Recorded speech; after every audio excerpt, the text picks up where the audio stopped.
This is the FlipNerd.com Expert Real Estate Investing Show, the show for real estate investors, whether you're a veteran or brand new. I'm your host, Mike Hambright, and each week I bring you a new expert guest that will share their knowledge and lessons with you. If you're excited about real estate investing, believe in personal responsibility, and taking control of your life and financial destiny, you're in the right place. This is episode number 440, and my guest today is Tyler Swift. Tyler and I are cut from the same cloth regarding understanding that real estate investing is a great vehicle to use for enabling the lifestyle that you want. You don't have to necessarily be passionate about real estate itself, but it just might be the vehicle that gets you where you want to go. Today, Tyler shares how his passion for travel has been fueled by investing in an Airbnb property in Colorado where he likes to ski, and in projects in Colombia, South America, where he likes to visit. Now, despite the fact that his main investing business is in a small town in Missouri, just maybe real estate is the vehicle you're looking for to enable you to do more of what matters most to you. Whether it's travel, more time with family, more time volunteering with your church, or whatever is important to you. Let's go ahead and start today's show. I hope you're going to enjoy it. Please help me welcome Tyler Swift to the show. Hey, Tyler, welcome to the show. Thanks, Mike. I appreciate you having me. Yeah. I'm glad to have you on. Honestly, I'm glad to talk about this topic. And for those that are listening right now, we're going to really be talking about Tyler is an adventurer. Of course, he's not married and doesn't have kids, so he's able to kind of do some things that a married guy with kids like me can't do. But we've kind of found a way to merge together real estate investing and a passion for travel and exploring and checking the world out. And truthfully, it's something that Tyler's really passionate about. And it's something that I talk a lot about too, because, when you first start your real estate investing business, you just want to make money. You got to replace your income. You got to get kind of financially sound, but then you get to a point to where it should be about lifestyle and living a more full life. And so that's what we're going to talk about today. So Tyler, hey, before we get started talking about some of the cool things you've done and a little bit more about what you're doing now, tell us your background as to how you got started in real estate investing at all. Okay. Yeah. So I guess to really take it back, I was born in a small town in Southwest Missouri, about 10,000 people. And looking back on it now, I kind of consider it was a life in contrast, because while I was living in this small town where people don't get out a whole lot, the focus and the narrow-mindedness is there. My parents were also exposing me to a lot of travel and diversity. And at a young age, they took me and my brother on trips and really encouraged us to explore and be open to the opportunities that the world had to offer. They loved to cook, and so they were always bringing all these different spices and flavors in. And it was a struggle to balance that with small town Missouri life. So I got a little bit of trouble as a kid, acted out some, and probably didn't make the smoothest transition. But where I really started to find a little bit of a window into that other world, or how to bridge the gap, so to speak, was Spanish class in high school. And of course, a lot of us had to take it. And then as it wasn't required, I kind of started scratching my head and I said, wait a minute, I think I like that. I think I want to continue that. So I really embraced it and started to pursue that. And ultimately was plotting my escape from Missouri, which was graduation day, right? So that's what I did. I graduated high school in Missouri and quickly went to the University of Arizona. That was a place to be closer to Latin America, which is where my travel bug, and which was what was hitting me a little closer to home and appealing to my heart. So I continued to learn Spanish, made it a focus of my studies there, ended up with a degree in Spanish and Portuguese both. Also studied history and got a degree in history, with most of that focused on Latin American studies. Oh, awesome. Took the opportunity to study abroad a couple times, went to a place that was off the beaten path. And as you said, I'm an adventurer. I don't necessarily always go where other people are going. So as I was looking at study abroad programs, you saw all the ones in Costa Rica and these other places that were real well known, Belize or whatever. And I found one in Cuenca, Ecuador, and had never really considered that place or thought about it, hadn't heard it. And so I jumped on it. And that was my first formative experience in Latin America, where I actually lived with a family, was really forced to learn the language and get a deeper understanding of the culture. And the way that they were so welcoming, and it was such a warm culture, it really, I was sold at that point. So I was hooked. It's like those Midwestern values on steroids in South America, huh? It is. They're very down homey. They're Yeah. very family oriented. The weekends, we're all going to the family's little finca outside of town where the extended family get together and eat and play and just have a good time together. And so they're very traditional in their values, and I am as well, being from a small town in Missouri. So that's something I've been able to hold on to and transfer across to another part of the world. Yeah, that's awesome. I also studied in Fortaleza, Brazil, so I learned a little bit of Portuguese there. Not quite as proficient with Portuguese as I would be with Spanish. Not as easy as I anticipated. And as I wrapped up my studies, I got a degree in international business. I wasn't really sure where all that was going to take me at the time. And I'd actually backed off of an engineering degree to do these things because it's just where I felt like my passions were, and everything else had fallen into place later. As it was, I graduated and it was like, well, now what? So, at that point, I had an opportunity to pursue another one of my passions, which is aviation. And that took me to the other side of the planet. And I went to Guam, USA, and was based out of there for a number of years, working in the aviation industry, and primarily as a helicopter mechanic, also as a pilot a little bit. And the reason I like to include this in a little bit of my real estate story is that it really did instill a deep level of respect for maintenance. In the aviation world, if you don't maintain things properly, people's lives are on the line. So in the real estate world, I think we all get pretty complacent about maintenance, and it gets glossed over a lot. It's not the sexiest part of the business. Yeah, we try to do usually we try to do the bare minimum and defer as much that cash flow down the road as we can. Yeah, so but preventative maintenance is a big thing in the aviation world, and you can't just gloss over that. And really, what happens is if you don't maintain things on an ongoing basis, it just costs you more later. You're just kicking the can down the road, and it gets to be a bigger can. So, so that's been a valuable experience as well to bring into this world of real estate investing. And that didn't really begin for me until about 2008, and I'd actually come back to the U.S. to get my rotorcraft rating as well, so I could be a helicopter pilot and mechanic professionally. And cool. At that time, the economy started collapsing around me, the aviation world as well. And I came across a little book called Rich Dad Poor Dad. So I have to give a plug and credit due where it's due. And it just clicked for me. It made all the sense in the world, and I couldn't wait to just jump in. And kiddingly, now I kind of say face first because it didn't really have the resources or experience or any other good reason, not a whole lot of support. Everybody kind of thought I was crazy to be quitting a good job and going into real estate investing in 2008. But and to give some perspective, so you, how small of a town were you in Missouri? Because I think there's a lot of real estate investors that always they assume, oh, you're in Dallas or Chicago or Houston, right, some big market, things must be easier there. And you've done very well in a market of, I know you've kind of moved around a little bit too, but talk about that a bit. Yeah, for sure. So the town I'm from is 10,000 people. That may be a little under the line of what would be a very good opportunity to build a real big real estate business. But the neighboring town was 50,000. I'm sure that still sounds very small to most people. Yep. And it was then, but we did a great job, I think, of developing a real estate business in a small town. And for us, it was always about the cash flow and the passive income.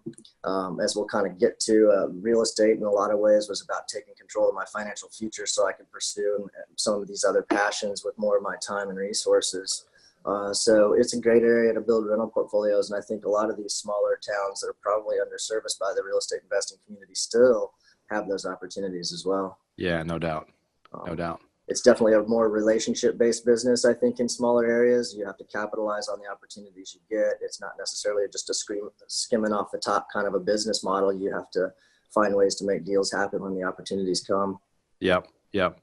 So when did you kind of realize that real estate investing was not just a way, like for me, I wanted to leave corporate America. I had left corporate America. I didn't want to go back. It was more of a financial play initially. Like I wanted to basically, kind of determine my own financial destiny. I didn't want to have to go work for somebody else. And I never thought about the lifestyle pieces of it as much as I did. Like, I just want to be my own boss and have control at a high level at that point. Mm-hmm. Right. When did you kind of discover that it could enable some of the other things that you had a passion for? Honestly, as I read Rich Dad Poor Dad back in 2008, and hadn't even really ever considered real estate investing before, that was the wheels that were spinning. Yeah. Okay. I love to travel. I didn't want to work for other people. The things that you just said, I Yeah. wanted to have that control of my time. Ultimately, Right. became the most important thing. And so when I started reading about cash flow, which Robert Kiyosaki's big about passive cash flow, uh, get out of the rat race, it all just made sense. The faster I could do that, the faster I could get to back to these things that I loved. Yeah. If you're an active real estate investor already doing deals and looking to double or triple your business, you should consider joining the Investor Fuel Real Estate Investor Mastermind. We're a small group of investors that share our best practices, tips, and tricks with one another in an effort to all win. We limit our membership to only 1 to 2 members per market, so everyone shares their knowledge, tips, and tricks openly and honestly. Our members include some buying 1 to 2 houses a month, up to some of the most respected investors and leaders in the real estate investing industry, some of which have personally done over 1,000 deals. If you'd like to be considered for our invitation-only world-class mastermind, please visit investorfuel.com to request your personal invitation. Our next meeting is coming up quickly. Go to investorfuel.com now to learn more. 2008, hadn't even really ever considered real estate investing before. That was the wheels that were spinning. Yeah. Okay. I love to travel. I didn't want to work for other people. The things that you just said, I wanted to have that control of my time. Ultimately, Right. became the most important thing. And so when I started reading about cash flow, which Robert Kiyosaki's big about passive cash flow, get out of the rat race, it all just made sense. The faster I could do that, the faster I could get to back to these things that I loved. Yeah. Yeah. That's cool.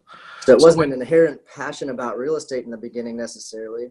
However, having said that, my family had some rentals here and there. They never operated it as a primary business, but I was exposed to it on different levels and realized that there was some value in it. So for me, it was just taking that and being more focused and serious about it and making it that primary focus. Yeah, that's awesome. Yeah, I don't know if you remember. For those of you that listen, Tyler's a member of our Investor Fuel Mastermind group, Real Estate Mastermind, and Matt Andrews is as well. Matt Andrews is an awesome guy as well. And he gave this quote one time, and right when I saw it, I was like, "Oh my God, I've never seen a way to say it that way." I've actually kind of stolen it a few times, but he gave a quote that real estate investing isn't the thing; it's the thing that gets you the thing. Right. And I know that, and I believe that. But when I saw it kind of said so succinctly, I was like, that's exactly it. That's what we're talking about today, right? Yeah. Yeah. And it's easy to get sucked into the real estate world, and there's so many different moving parts, and it's such a dynamic business. And I've developed a passion for real estate itself now. I love to fix old houses. I love the design elements. I come from a background with antique dealers. So some of these cool old houses we buy have full of old antiques. So I love all that.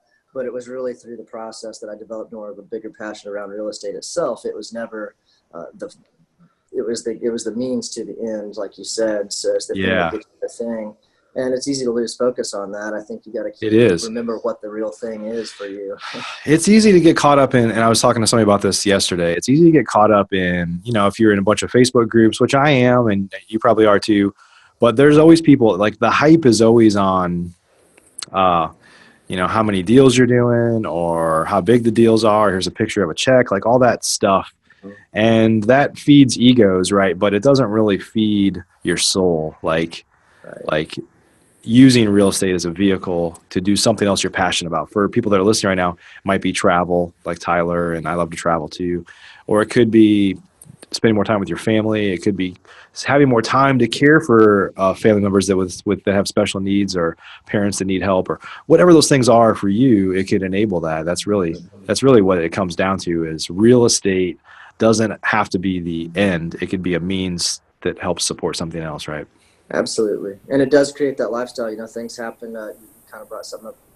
You don't necessarily always plan that you might necessarily have to spend a bunch of extra time with your family, but now something's happened in the world, and because you have this business that operates and brings you income anyway, you're not stressed out because you can't work and take care of the family or whatever at the same time. So it really provides a very nice security blanket and level of comfort to be able to sleep at night, that that things are going to get taken care of, even if you have to miss a day here or there. Yeah. And so there's some things that, Lindsay and I, my wife and I tend to go to some of the same places over and over again. We love going to Colorado. We actually go in the summer most often. And we go to Cabo, and there's certain places where we go. And we've been talking lately about doing something that you've done is, you have an Airbnb place in Colorado because you love to go out there, but it's also an investment opportunity, right? So tell us a little bit about that and kind of how, along the same lines of what we're talking about here, you're merging together two passions, real estate Right. and a vehicle to allow you to go to Colorado and ski and hike and do whatever else you like to do. Yeah, it's a really exciting time to be able to do this. Part of this is all, facilitated by technology and the advancement of some of the things that we're all able to take advantage of. But at the end of the day, Mike, I love to work. So Yeah. even if I went on a vacation, I wouldn't be able to just sit on a beach all the time. So I've kind of turned my vacations into my work and my work into my vacations, or vice versa. And as you said, it's really just a merging of two passions. So the first step in that direction was my brother and I. We love Colorado. Grew up going out there about once a year for a ski trip mostly. And but even that minimal exposure really always drew us back to the mountains from the Ozark Mountains here in southern Missouri. So it's not too big of a leap. And what we did back in 2015, my brother's kind of a wild here. He gets all these crazy ideas. He's like, let's buy a place in Colorado and we'll rent it when we're not there. And I said, okay, sure. I've got my financials ready, in this business usually. So we sent him out there, figured the local bank and tell us, go back to Missouri, boys, and call us in a couple of years, kind of a thing. But they actually approved us. And so we pulled the trigger and jumped on it, bought a condo, ski in, ski out in Steamboat Springs. And it's just been a dream come true. We've used it frequently, probably getting out between 5 and 10 times a year throughout the winter and summer. And of course, we're managing it in the meantime. We've got some help on the ground out there, but it's doing a great job covering its expenses and covering some of our lifestyle to be able to use that as well. Yeah, that's awesome.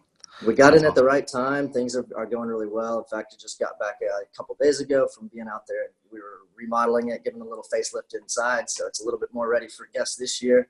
And hope to continue to get a lot of use in it ourselves as well. And kind of high level, what do you think about that model of Airbnb or VRBO in terms of, we've talked about, we live in Dallas, but we live in the northern suburbs, and we've talked about getting a condo in like downtown Dallas because it's different going maybe down to Austin, something out in Colorado, a few places where we like to travel. It's like, kind of why not? Sure. There's definitely some considerations I'd advise people. If it's a pure investment, then it has to be driven by the numbers, of course. Yeah. And I think that for one unit, we have one condo out there, and it's like running a one-room hotel.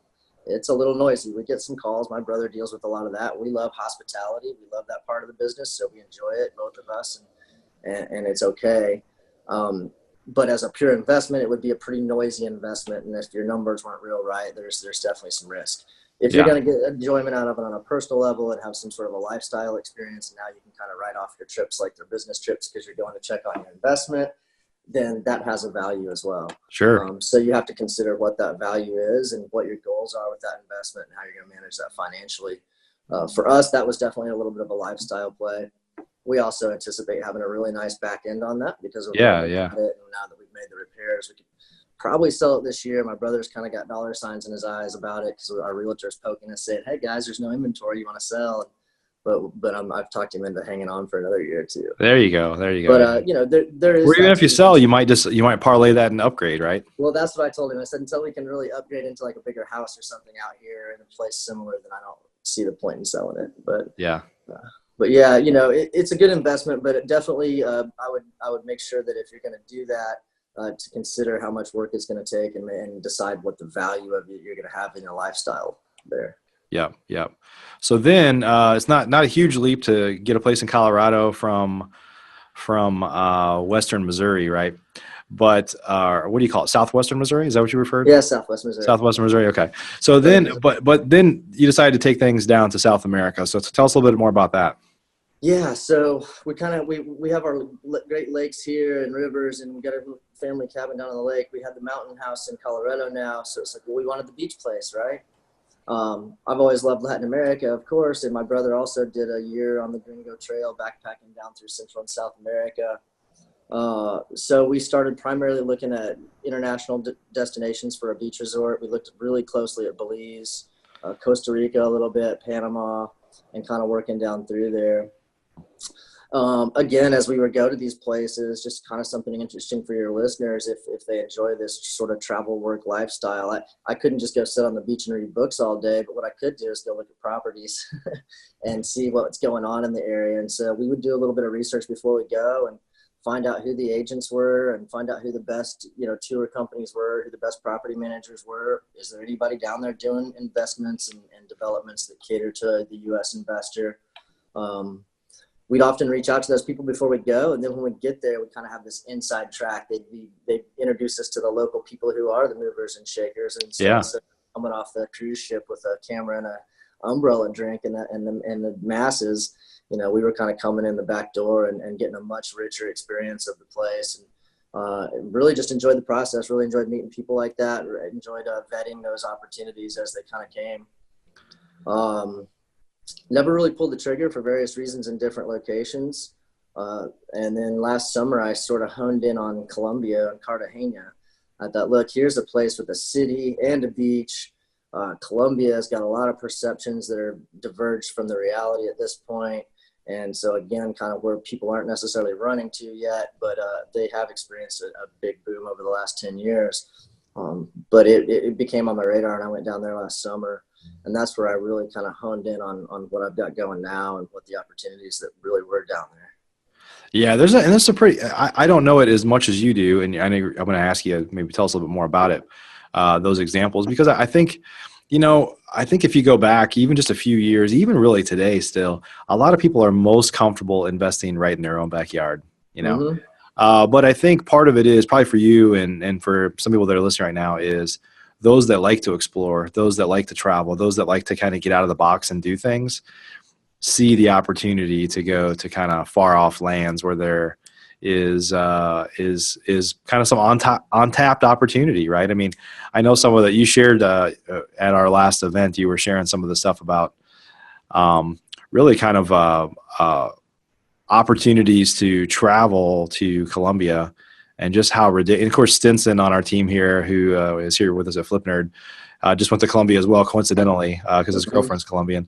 But we're talking about like getting these just luxury places that are far, far cheaper than anything you would get in America or even in Mexico. So talk about the travel side of it, and then let's talk about the investment side of it. But just some of the opportunities that are down there to travel. And I wanted you to tell people this too, because a lot of people assume when they hear Colombia, even what they assume. They assume that they're going to basically get tangled up with some drug traffickers. And I mean, I think I'm jumping not the case anymore. But passed on Narcos or something. Yeah, exactly. I actually just got done watching Narcos a couple months ago. So yeah, that's when you start talking about Colombia, that's the first thing that came to my mind. But talk a little bit about it from a travel standpoint in terms of the opportunities that are there. Just as purely a traveler. So Colombia itself has, not necessarily been one of the highlights on kind of the Gringo Trail or on the map for a lot of people as a destination. However, having said that, it has changed a tremendous amount over the last 10 years. Their tourism has really grown. They've seen a major appreciation in their property values in cities like Medellin and Cartagena.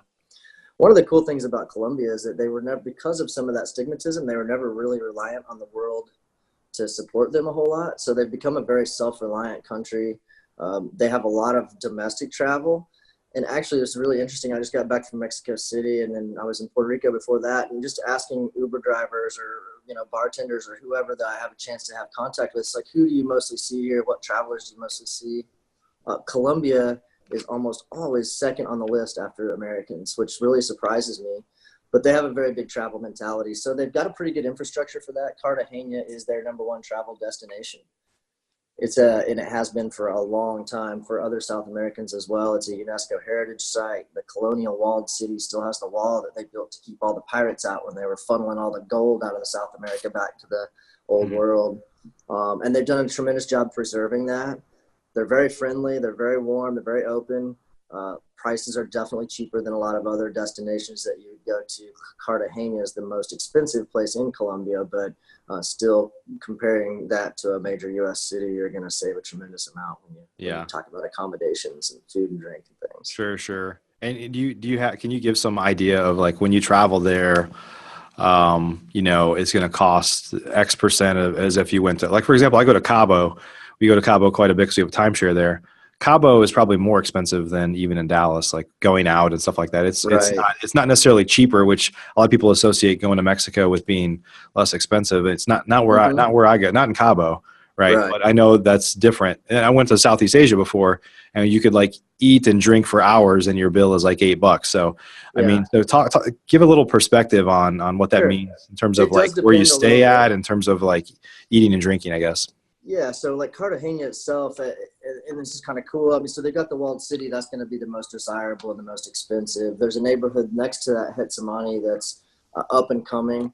They are doing a Four Seasons resort there. I'm sure those are going to be 200 plus a night rooms. Um, but then there's the Airbnbs and some of these other projects with Life Afar that we can kind of talk about. You can get places in some of these periphery neighborhoods that are still good, stable neighborhoods, a little bit more of a neighborhood feel, almost better, really, in my opinion, for a place to stay within a 5-minute walk to all the attractions and things that you want to go do. And those rooms, you can get a great room for much less than $100, 60, 70, $80 a night.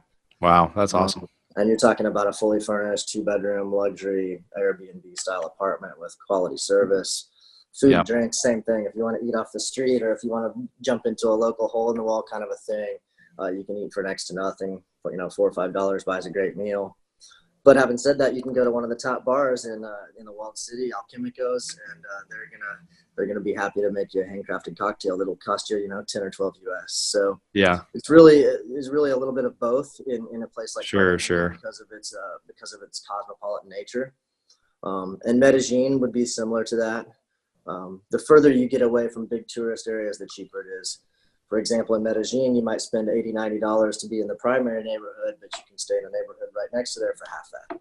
Yeah. And again, like a 5-minute walk. So That's awesome. all kind of depends on what style that you want. It's there for you. Right. Yeah. So talk a little bit about the investment opportunities, some of the things that are going on there for Americans to go invest there, whether it's like Airbnb or Mm-hmm. some of the things you're doing with a company called Life Afar. Just tell us Yeah. about that. So initially when I went down, it was to look at potentially buying an apartment that we could use a few times a year and then rent out when we weren't there, similar to what we have in Colorado.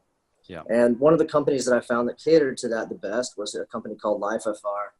And so as I started looking at their products, I stayed in one of their units the first time I went down. Then I found out they had another product that they called a PREP, which is a packaged real estate investment property. And that was as their business began to scale, they started to do, instead of just one apartment in this building or one apartment in that building, they started to get them all in-house. And so they do these bigger crowd-funded projects on a large building, and all the units would be converted. It would have some co-working space, maybe some shared space for kind of a more community feel. Yeah. Ultimately, what Life Afar is doing is combining the best of all previous travel options into one sort of package. So, before you had the hostels, they provide great support when it comes to community, organizing trips, figuring out what tour companies to use, having that. But of course, the accommodations are pretty dismal, to say the best. Sure. Then you had hotels, which service is up in the air. Accommodations sort of run the spectrum. It's a bedroom at the end of the day. And then when Airbnb entered the scene, I think a lot of us have rediscovered new ways to travel and get a little bit more of that local feel, stay in that neighborhood instead of just in the noisy, touristy part, and have a proper place with privacy and a kitchen and the things and the amenities that we need. So they're bringing a high level of service to the Airbnb experience, and then also incorporating some of that community feel with co-working spaces and a concierge service, whether it's legal or tax help or visas, really whatever you need, they're there to help. So understanding that the guest experience is the primary driver behind all this. And now with Airbnb, the transparency that we all have there, because we can, of course, review our host, but they can also review us. So when I realized the platform that these guys have been building over the last 10 years and who was involved in it, I started meeting some of the primary team, the executive team, and I was just blown away by the level of sophistication that they'd had. They've had a lot of success, and they're really scaling up at this point and entering new markets and like Puerto Rico and Panama and Peru. So I was excited to divert from just having an apartment, and I thought about just a prep. And then ultimately I decided to take an active role with the company. So I have invested with the company, and I'm technically in charge of expansions and regional development as they continue to grow and scale. Yeah. That's cool, man. So you've kind of come, you've made the ultimate commitment to travel and real estate by Yes. doing that in a very big way on another continent. So, You. yeah. So, it's interesting because, I just actually did a couple of multifamily deals. In fact, we have one that's supposed to be closing here in the next few days. Nice. And I basically invested as a syndicate, a part of a lot of Hmm. other people. But there are opportunities to do things like that in projects like this in South America, where there might be somewhere where you like to travel to.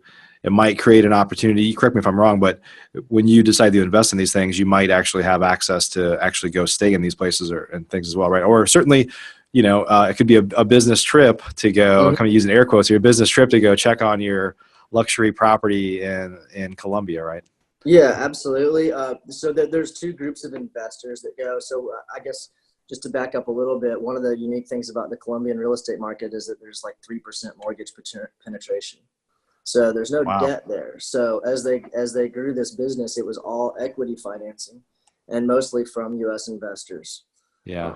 A lot of them were just passive. Maybe it was something they like to talk about it, that they wanted to diversify their portfolio. It was a fun cocktail party conversation. They have an Right. investment Right. in Colombia or wherever, but didn't necessarily use it. What we're finding now, and what's more exciting to me, is this group of people my age, our generation, who have done well for themselves in the U.S., do like to travel, do have a little bit more of a global mentality at this point, and that includes both lifestyle and investment. And so those people, we feel like, is the real future of continuing to crowdfund these projects. They're not like a timeshare. You don't buy a certain amount of time in a certain building. You can technically invest in any of their projects, and then you become part of their network, and they have a loyalty program. But even if you wanted to stay in the project you invested in, you would still have to pay. Sure. But it's at a discounted rate. And like I said, they've got a loyalty program that provides some pretty cool incentives for that. And that's the Sure. nice thing too, because then you're not tied to just one apartment. You can start to now have access to their entire network over a number of countries. Right, right. And for people that invest in these deals, maybe you could give a link or tell people how they can learn a little bit more here in a second. But, and I'm not, this isn't so much as a plug. I'm really curious. I mean, this is fascinating to me. So, what types of returns do people typically get on investments like that relative to investing in a multifamily type investment in America, Right. where it's at least deemed to be kind of more safe, maybe, Right. Yeah. I mean, that's obviously the big question. It is an investment. So you will own shares if you were to do a prep, for example, one of the packaged properties. You would own shares in that project. So they project a certain number of returns if you're buying in during construction or pre-construction phase, which is typically when most of the funding happens. They project a certain return. They have some keystone programs that are automatic certain returns, and those are usually 8 or 9%. Yeah. Their numbers are quite conservative, and I think the reality is over their past projects, they're usually getting up closer to the 12 and even up to 14% range for Okay. people on a cash on cash return. Yeah.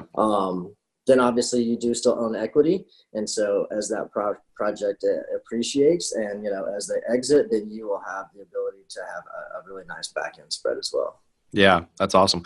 I'm just going to say this out loud because I'm thinking about it here. If it's based more on equity from outside investors, and it's basically, one of the things that props up American real estate a lot is the fact that there's so much debt, right? Money is easy to get to, but when it's not backed on debt, I just got to believe it would seem to be much more stable. You're not at the mercy of what banks are willing to lend on and cheap money, really. Right. Yeah. Yeah, it's incredible to look at a city like Medellin, which is around 3 million people, and the infrastructure, the development, it's clean. There's just so sophisticated, and think that there's no debt there. It's just mind-boggling for Yeah. somebody in the U.S. where we don't hardly see any equity anywhere, really. So Right. we're like always searching for it, Yeah. But they've managed that process very well, and yeah, I mean, when it comes to the investment, that there's going to be a lot less people telling you what to do and potentially pulling the rug out from Yeah. under rates or changing rules on you at some point, because it is. Yeah. Yeah. Hey, I want to talk to you a little bit more about some of the excursions that you're doing in a second. But before we move on, like if folks wanted to learn more about the stuff you're doing at Life Afar, maybe investing there, where should they go for that? Well, the basic website's just lifeafar.com. So lifeafar.com. Okay. You can also reach out to me directly. My email handle is just tyler.s@lifeafar. That's tyler.s@lifeafar.com. Also, one of the best places for people to go, I think, is to YouTube. Our vlogger, Sam, he's an Australian, and he's been doing this for a while with Life Afar. He's one of the shareholders. He does a fantastic job with these videos. They're not real pitchy. They're not really even a whole lot about investment stuff. They're more frequently just an opportunity to give people a little bit of a window into some of these locations, some of the culture, and some of how things works. It's like, oh, you saved $50 on staying with us and not in a hotel. This is what you can go do with that $50. And so it's a little bit more of an opportunity to try to show people what these areas are, make people have a better level of comfort, because I'm not going to lie, it's a little nerve-wracking. You book a ticket for yourself to go to Medellin for the first time. You've never been there. You don't know anybody.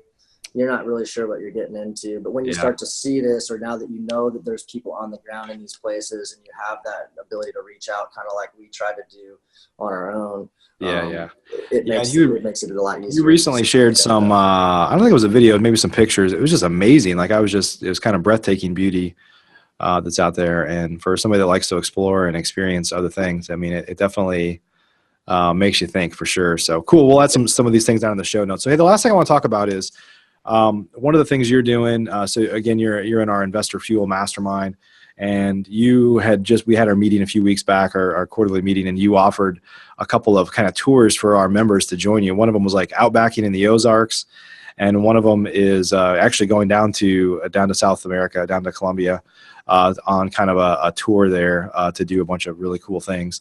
And so just talk about, back to the passion part of this, about and I think I told you, I just booked our next Investor Fuel meeting that's coming up. We're all going skiing afterwards. And then on the back end of that, even, I just booked a snowmobile trip up in Yellowstone with my buddy Corey Peterson and our wives. And so for me, it's all about experiences. I know it is for you too. And just talk about the importance to you of surrounding yourself with like-minded people. Because now you're kind of like marrying together three passions, right? Real estate, a passion for living a rich life, and being around people that you enjoy, that make life more full. Kind of talk about that no, I'd love to. And just first and foremost, I really do appreciate everything you've done for me to help encourage me to be part of Investor Fuel. Yeah. There was a lot of things about that were out of my comfort zone, giving presentations being one of them. But it was the impetus I needed to really get it together and get a little more focused and be open to some of these bigger ideas. Yeah. For those listening, by the way, Tyler and I have known each other for probably about 10 years or so. Yeah. So, I drug him into it, and then now he's happy there. No, I'm happy. Yeah. No complaints. And it has, like you mentioned, Matt Anders. I mean, there's so many people in that group that have so many cool things going, and just cool perspectives on life and business both.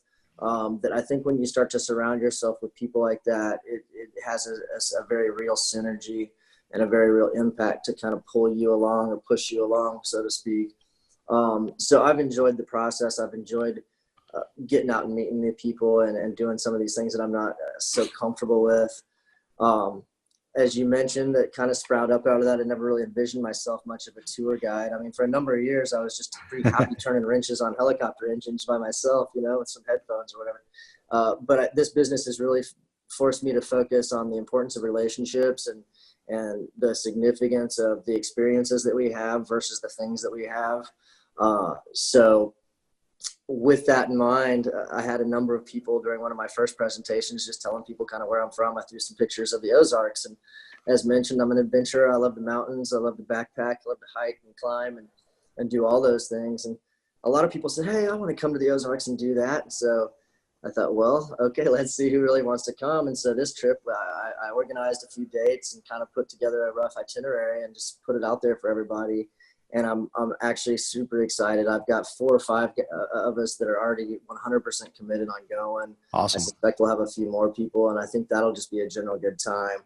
Not part of my business. I'm not a wilderness leader at this point or anything. Don't have a wilderness guide business, but those are the kinds of experiences, and what we'll talk about and what we'll share on that kind of a trip is yet to be seen, but I'm certain that it'll have lasting impact for all of us. So I'm super happy to be a part of that and have the platform to help Yeah. raise that kind of interest and introduce some people to the Ozarks, because like Columbia, the Ozarks is often underappreciated and kind of just a flyover state, something that you don't really even want to stop off the interstate or whatever, unless you have a good reason.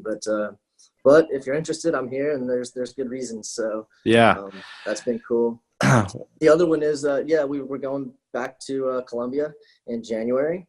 This is coming quick, so if you are seriously interested in Life Afar, what we've got going on down there, we highly recommend you to reach out to me soon, because again, we feel like it may be a stretch for some people to make an investment in a place where they've never been, but if you really go there and see with your own eyes what is going on in this country and what the opportunities are and what all it has to offer, and meet Life Afar and meet some of us that are on the executive team and see how we run the company and see our projects, we feel like at that point it's a much easier thing for somebody to get their head around. So we're offering a trip. It does have a cost, but that can go towards your investment. And it's a week in January, the 16th to the 23rd, I believe, are the dates. And it's just going to be a good time. Not a lot of pitches, not a lot of sales stuff. We're really just going down to have a good time and an intro to the culture. We're going to spend some time in Medellin and Cartagena both. Yeah, that's awesome. That's awesome.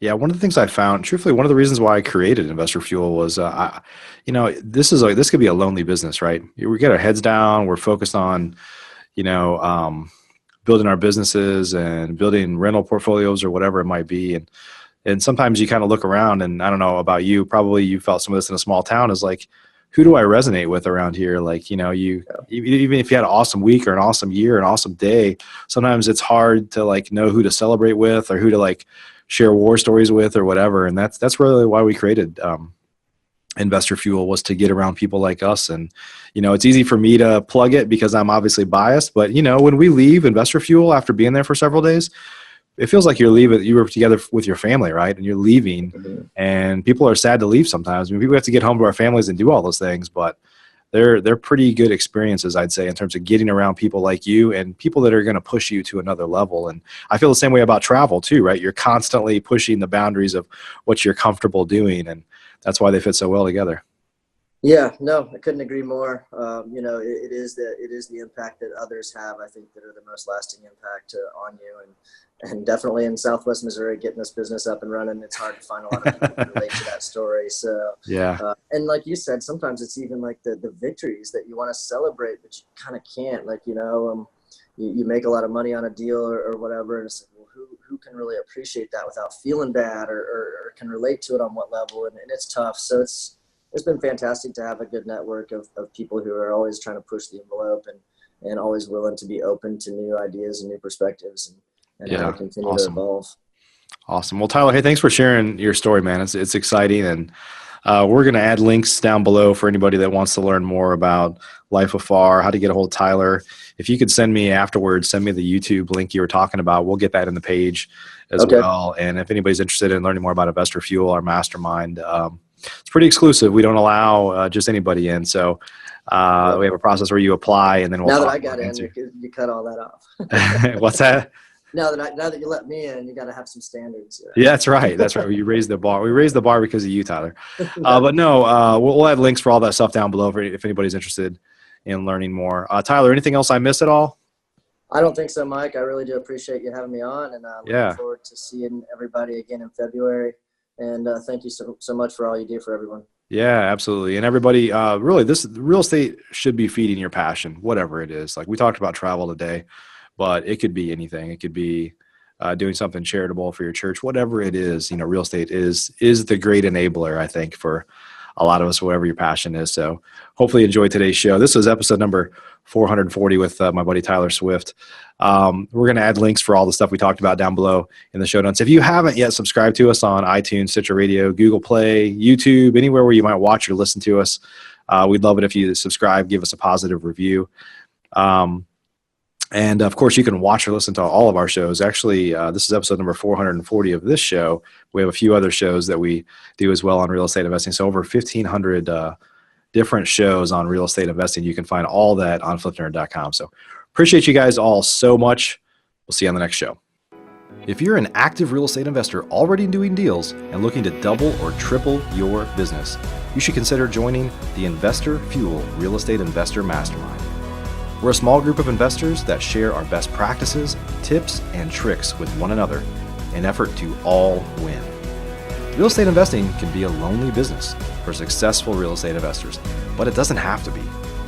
Investor Fuel members meet 4 times a year, but we talk to each other 365 days a year, and we focus on improving the profitability of our businesses, improving the quality of our lives. That's why we do this, right? And making an impact on those around us so we can truly leave a legacy. We limit our membership to only 1 to 2 members per market, so everyone shares their knowledge, tips, and tricks openly and honestly. Our members include some buying 1 to 2 houses a month, up to some of the most respected investors and leaders in the real estate investing industry, some of which have personally done over 1,000 deals. If you'd like to be considered for our invitation-only world-class mastermind, please visit investorfuel.com to request your personal invitation. Our next meeting is coming up quickly. Go to investorfuel.com now to learn more. Thanks for joining us for this episode of the FlipNerd.com Investing Show. If you're not yet a member of FlipNerd, you're missing out. We have tons of great training, including a new detailed masterclass published each month and live training webinars with experts twice a month. Plus, you'll get access to all of our archives, where we already have a growing library of masterclasses and other training videos. Members also get membership in our incredible online mastermind group, where many of the top real estate investors from across the country, including many of the hundreds of guests I've had on the show in the past, are already members. Whether you're brand new, looking to get started, or a veteran, you simply must join today. I promise you won't be disappointed. To learn more or join today, please visit flipnerd.com. That's flipnerd.com. See you on the next show.